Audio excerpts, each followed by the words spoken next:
আজকেই বিধানসভার ভোট ঘোষণার ঠিক পূর্ব মুহূর্তে আমরা দেখলাম যে মাননীয় মুখ্যমন্ত্রী তিনি ঘোষণা করছেন যে সুপ্রিম কোর্টের রায় মেনে 2009 রূপার যে বকেয়া মহার্ঘ ভাতা, সেই ভাতা সমস্ত স্তরের কর্মচারী পেনশনারদেরকে দিয়ে দেওয়া হবে।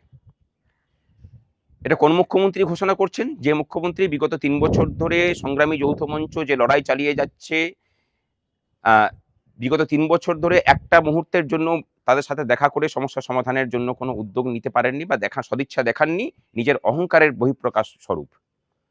এটা সেই মুখ্যমন্ত্রী যিনি তার সরকারকে চেষ্টা করিয়েছেন সব সময় যাতে করে কর্মচারীদের অধিকারগুলোকে কিভাবে হরণ করে আরো বেশি বঞ্চিত করা যায়। আর তার উল্টো পক্ষে আমরা একদম নিরীহ সরকারি কর্মচারীরা যারা শত ধারায় বিচ্ছিন্ন হয়েছিল, তাদেরকে সংঘবদ্ধ করে সংগ্রামী যৌথ মঞ্চ বিগত 3 বছর ধরে লড়াই চালিয়ে গেছে।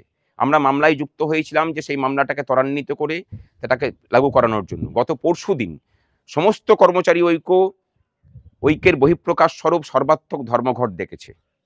সেই ধর্মঘটকেও বিদ্রূপ করেছেন তৃণমূলের যিনি মুখপাত্র ছিলেন তিনি। আমরা বলেছিলাম যে ধর্মঘট সর্বাত্মক।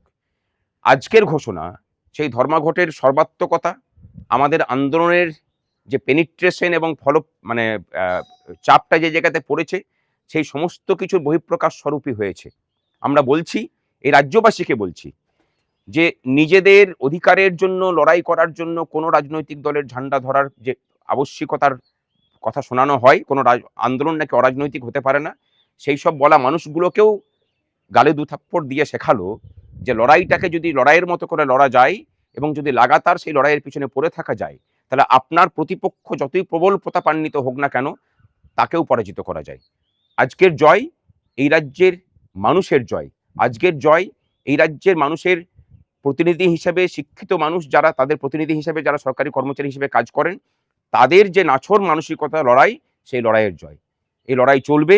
অনেকে জিজ্ঞাসা করছেন যে এরপরে কি হবে। বাঘ যখন রক্তের স্বাদ পায় তখন তার তেজ আরো বাড়ে। আমরা বুঝতে পেরেছি যে আমাদের লড়াই সঠিক জায়গাতে আছে। সুতরাং এই রাজ্যের ছেলে মেয়েদের জন্য শূন্য পদে নিয়োগ, অস্থায়ী কর্মচারীদের স্থায়ীকরণের দাবি, এই দাবি আরো তীব্রতর হবে। এবং তার সাথে সেই সব লোকগুলোকে আমরা একটা কথা বলতে চাই যে যারা ধর্মঘটের বিরোধিতা করেছেন, আন্দোলনের বিভিন্ন সময়ে বিরোধিতা করেছেন, তারা মুখ্যমন্ত্রীকে কাল থেকেই চিঠি লিখুন যে আমরা এই বকেয়া দিয়ে নিচ্ছি না, সরকারের উপর থেকে চাপ কমান আপনারা। এরাও কিন্তু সরকারি কর্মচারী, সরকারকে বিভিন্নভাবে সাহায্য করে গেছেন এই মির্জাফরের দল।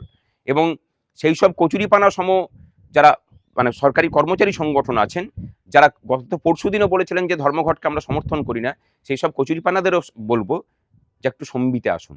লড়াই এখনো বাকি আছে।